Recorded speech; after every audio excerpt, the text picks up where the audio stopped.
tenemos que aprender a estar centrados a 3 niveles, queridos. El cuerpo es el inconsciente. El cuerpo es el inconsciente. El ejercicio físico son tan buenos para quitarse carga emocional. Entonces el cuerpo es el inconsciente. Hay que centrar el cuerpo, hay que centrar la mente y hay que centrar el corazón. Porque sabéis una cosa, todo vuestro quimé es una palabra japonesa, vuestro poder interior va a depender de que estéis centrados a nivel corporal, mental y a nivel anímico, a nivel del corazón. ¿Sabéis de lo que hablo, que sí? Llamamos la felicidad al bienestar. Llamamos felicidad a la comodidad. Llamamos felicidad a la seguridad. Llamamos felicidad al estatus, es decir, ser alguien importante y a pertenecer a un grupo. Y esto le llamamos felicidad. Esto no es felicidad, esto es bienestar. Es diferente. ¿Y por qué lo sabemos? Porque personas que han alcanzado un nivel enorme de comodidad, de seguridad en su vida, de estatus, de pertenencia, siguen notando un vacío en su vida. Los vacíos del ser no se rellenan con el tener. Y ya podemos tener y tener y tener y tener, que estamos llenando un pozo distinto del pozo del ser. Y mientras no llenemos el pozo del ser, seguiremos notando ese vacío. ¿Es verdad que se viaja más cómodo en un coche bueno que en un coche no tan bueno? Sí. ¿Es verdad que se come mejor en Alicante que en otros sitios? Sí. ¿Es verdad que se está mejor en este salón que estuviéramos todos apretados en una clase? Sí. ¿Y eso es importante? Sí. ¿Es la felicidad? No. ¿Venimos aquí a hablar del bienestar subjetivo? Sí. ¿Venimos solo a hablar del bienestar subjetivo? No. Venimos a hablar también de la felicidad. Entonces tenemos que ver qué es la felicidad. Ahora, las personas que han alcanzado un nivel de bienestar, de estatus, es decir, de reconocimiento, de valoración, etcétera, etcétera, cuando notan ese anhelo, ese vacío, y dicen, hay algo que le falta a mi vida y no consigo saber qué es, están tocando una puerta muy delicada, que es la puerta de la incertidumbre. Esta puerta es delicada porque cuando tú la cruzas, el mundo cambia. Y preferimos lo malo conocido o lo que no es tan malo y es cómodo a lo bueno por conocer. Ahora que tenemos aquí el mar tan precioso y vemos la línea del horizonte, muchas personas durante muchos años vivieron encerrados en los límites del horizonte porque consideraban que fuera solo había monstruos y dragones. ¿Y si no fuera así? ¿Y si hubiera un espacio de posibilidad para el ser humano? ¿Y si fuera, como decía uno de los 7 sabios de Grecia, Pítaco de Mitilene, la oportunidad es una puerta abierta a infinitas posibilidades? Y si el ser humano no solo necesitara el bienestar subjetivo, que claro que lo necesitamos, sino que además pudiera experimentar algo más profundo que es la felicidad. Eso es lo que tenemos que explorar. Obviamente hay personas que se abren más a explorar en esa puerta porque sienten que no están experimentando nada de lo que le da un cierto tono de alegría o de entusiasmo a la vida. Son personas que están hartas de estar hartos. Estoy harto de estar harto. Tiene que haber algo más. Y como dice Leonard Cohen en su disco Anthem, hay una grieta en la pared a través de la cual penetra la luz. Hay algo en el ser humano, en nuestra profundidad, que siente que hay una dimensión dentro de nosotros que no estamos explorando y que si no la exploramos es muy difícil experimentar lo que es la felicidad. ¿Podemos experimentar el bienestar? Claro que sí, pero se nos escapa algo entre los dedos como si fuera agua, que es la felicidad. Pero ¿qué ocurre? Que también para las personas que están hartas de estar hartas, esa puerta es una puerta a la incertidumbre, y ante la incertidumbre el ser humano muchas veces se empequeñece. Ya hemos visto que hay una diferencia entre el bienestar subjetivo y la felicidad. Ahora vamos a ahondar más en cuál es la experiencia de los dos. El bienestar subjetivo es lo que colma los sentidos. Yo me he tomado hoy un fideuá con tinta, o sea, fideuá negro, en vez de un arroz negro, un fideuá negro, que estaba riquísimo. Oye, riquísimo. Estaba colmando mis sentidos, claro que sí. Estaba viendo el mar, estaba en el Hotel Meliá aquí, estaba viendo el mar precioso, está colmando mi vista. Luego me han traído en un coche fantástico. Mi amigo Eduardo, bien, colma los sentidos. Eso es bienestar subjetivo. La felicidad colma el corazón. ¿Y cómo sabes que colma el corazón? Porque la experiencia de felicidad es diferente. Tiene una cualidad distinta, que la vamos a explorar. El bienestar subjetivo se experimenta, pues como lo que hemos visto antes, confort, agradable a los sentidos, te sientes cómodo, te sientes seguro, te sientes bien. La felicidad se experimenta como serenidad, lo que los griegos llamaban la ataraxia. Es decir, incluso en las dificultades no pierdes el ánimo. Cuando las cosas te van bien, no se te sube la nariz. Es como una paz interior que no depende de lo que te pasa, que irradia desde lo que eres. Lo segundo es la alegría, es una alegría. Es decir, que no es estar contento, es una alegría, pero ya sabéis que la alegría está muy castigada hoy en día. Tú vas alegre. Una persona alegre, poner cara alegre, por favor. Vas alegre por la vida. Y alguien te dice, Mario, ¿qué te pasa? Dice, no, que estoy alegre. Dice, ¿pero te ha pasado algo? ¿Te han ascendido? ¿Te ha tocado? No. Te dice, wow, qué rarito está este. Wow. La alegría está castigada, parece que hay que ir serios por la vida. Entonces hay una alegría que irradia, que no se siente el contento de que me ha tocado una lotería o que me han regalado una cosa que me gusta, es algo más profundo. Y lo tercero es una confianza esencial en la vida. ¿Por qué es tan importante eso? Porque cuando uno conecta con esto deja de tener miedo. Dejas de tener miedo. Porque te sientes sostenido por el universo. Cuando tú estás verdaderamente enfocado en una tarea y el mundo a tu alrededor desaparece, ¿qué tal haces esa tarea? ¿Mejor o peor? Si te estás distrayendo constantemente, bien. Si tú emprendes nuevas acciones, emprendes nuevos caminos,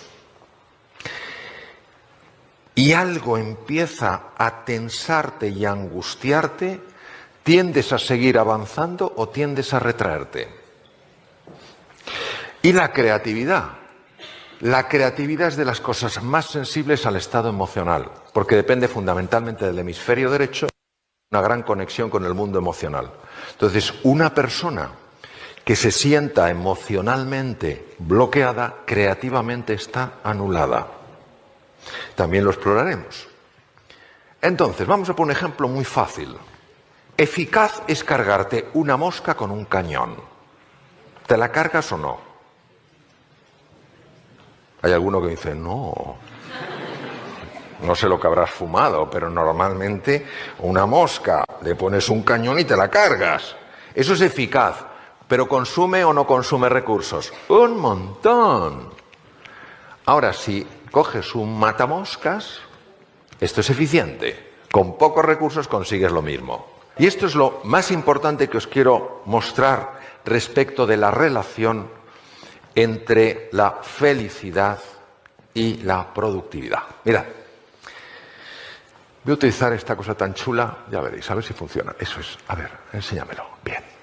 Observar nivel de rendimiento. Oh, esto es fantástico. Se queda bloqueado. Bien. Así se queda. Nivel de rendimiento, que es la productividad, la efectividad. Y abajo, nivel de presión interior. Esta es la curva de los profesores de Harvard, Yorkis y Dodson. ¿Qué quiere decir? Que si yo tengo un nivel de presión adecuado, mi performance es alto. Pero cuando mi nivel de presión aumenta más de la cuenta, mi performance cae en picado. Cuando yo noto que esa presión aumenta cuando no me siento valorado, cuando no me siento querido, cuando no me siento respetado, cuando soy incapaz de ver a la otra persona más allá de los juicios y me pongo a la defensiva, cuando me siento resentido, cuando tengo celos, todo eso aumenta la presión interior, es la base del sufrimiento humano y baja el performance. Os decía que Yorkis y Dodson no pudieron saber qué pasaba porque no había tecnología entonces, pero hoy sí existe y lo que existe es lo siguiente. ¿Veis? En color rojo está el lóbulo frontal. El lóbulo frontal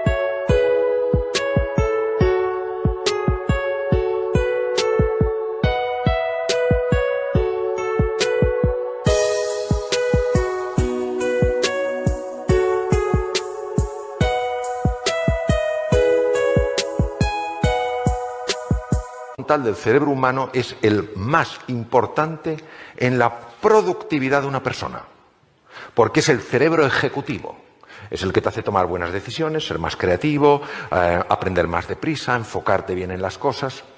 Lo interesante es que cuando una persona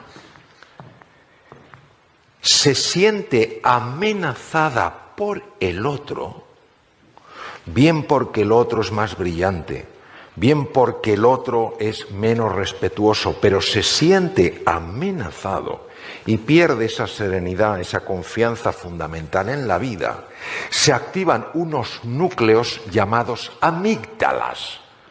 Pero muy importante, siempre lo digo, y todavía hay personas que luego me preguntan angustiados, cuando hablo de las amígdalas, no hablo de estas. Hablo de unos núcleos en los lóbulos temporales del cerebro. Porque una ocasión, se me olvidó decirlo, una persona casi se me cae redonda. Le miro y le digo, ¿qué te pasa? ¿Te encuentras bien? Me dijo, no. Digo, ¿qué te pasa? Dice que estoy entendiendo toda mi vida y ya no tiene remedio. Me las quitaron de pequeño. ¡Qué penita! Estas son las amígdalas. Los lóbulos temporales. Entonces, cuando las amígdalas se activan, porque una persona se siente amenazada, o bien por la vida, o bien por los demás, o bien por las circunstancias. Cuando una persona se siente amenazada por la otra persona porque en lugar de ver la tristeza, el sufrimiento detrás del ataque, solamente ve la ofensa. Cuando una persona no deja...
la herida a un lado, entendiendo que con la herida no se puede avanzar durante mucho tiempo y que el ser humano no hace cosas malas porque sea malo, sino que hace cosas lamentablemente incorrectas por su ignorancia, porque no ve.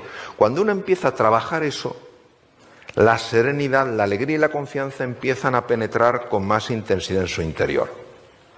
Eso hace que la eficiencia aumente.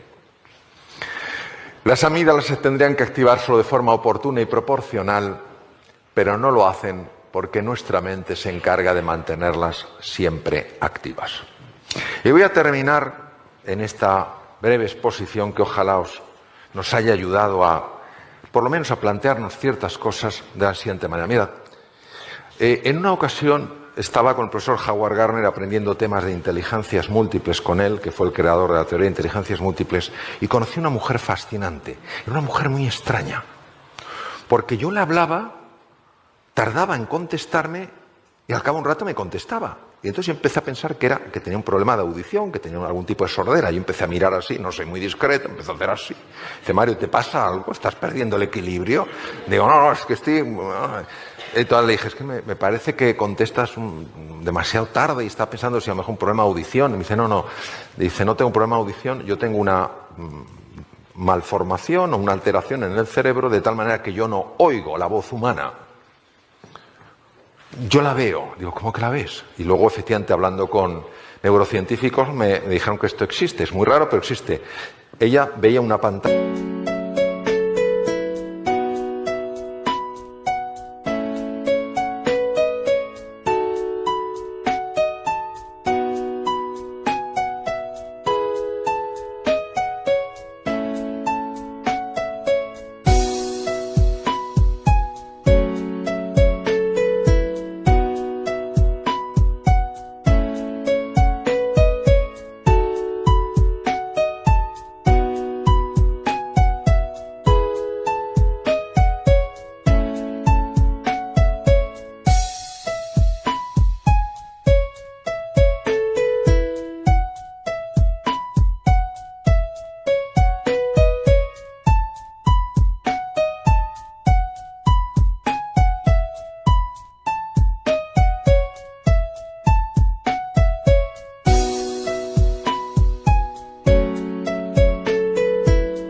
digital y aparecían escritas las palabras que yo hablaba, pero tardaban bastante en aparecer, entonces ella no podía contestar hasta que no viera toda la pantalla. Entonces ella me dijo que había sufrido mucho porque la habían tratado como una estúpida. En lugar de entender que era un talento diferente, la habían tratado como una persona estúpida y había sido muy infeliz en su vida hasta que empezó ella a entender de qué iba esto del vivir. Y en una ocasión se fue a Nuevo México y a una escuela donde hay niños superdotados con niños que tienen distintos tipos de problemas y conviven. Ella empezó a dar clase a un niño al cual nadie había conseguido hacer que pudiera escribir recto. Entonces la escritura era para abajo o para arriba. Habían buscado neurólogos, pedagogos, nada funcionaba. Y entonces ella, que era arquitecto y tenía el título de Bellas Artes, empezó a enseñarle a dibujar, pero sobre todo empezó a enseñarle a confiar. Y de forma automática, este niño de repente corrigió la escritura. Es decir, hay una grandeza en todo ser humano que cuando generamos un espacio de confianza, de serenidad, de apoyo, de valoración y de ilusión, esa grandeza natural sale. Es como hace años en el Valle de la Muerte en California, que no crece nada, una primavera empezaron a salir flores. Y dijeron, ¿pero dónde están estas flores? ¿Cómo? Si aquí nunca hay flores. Sí, pero es que unos meses antes había llovido. Entonces, lo importante es que entendamos que cada uno podemos ser esta humilde lluvia y que lo sencillo...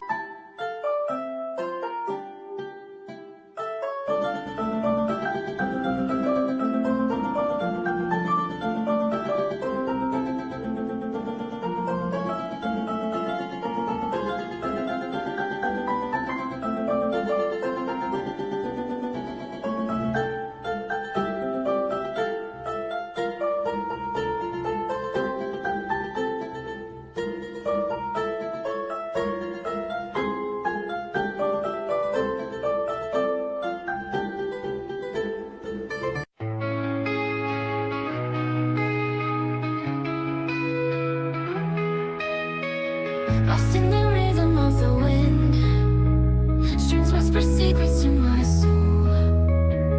In a world of alternative rock where indie rock takes control, our rock paints a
evolves and shifts. I surrender to its gift.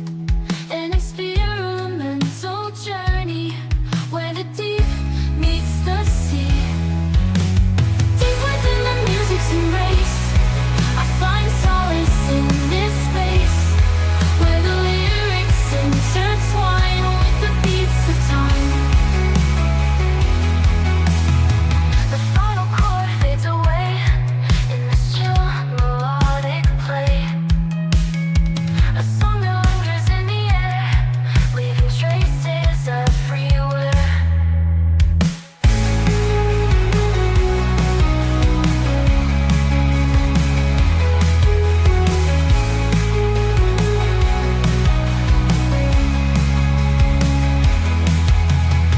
Layers of sound surround me like a symphony of the mind. An art rock masterpiece unfolding in a melody so kind.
Está en cada persona.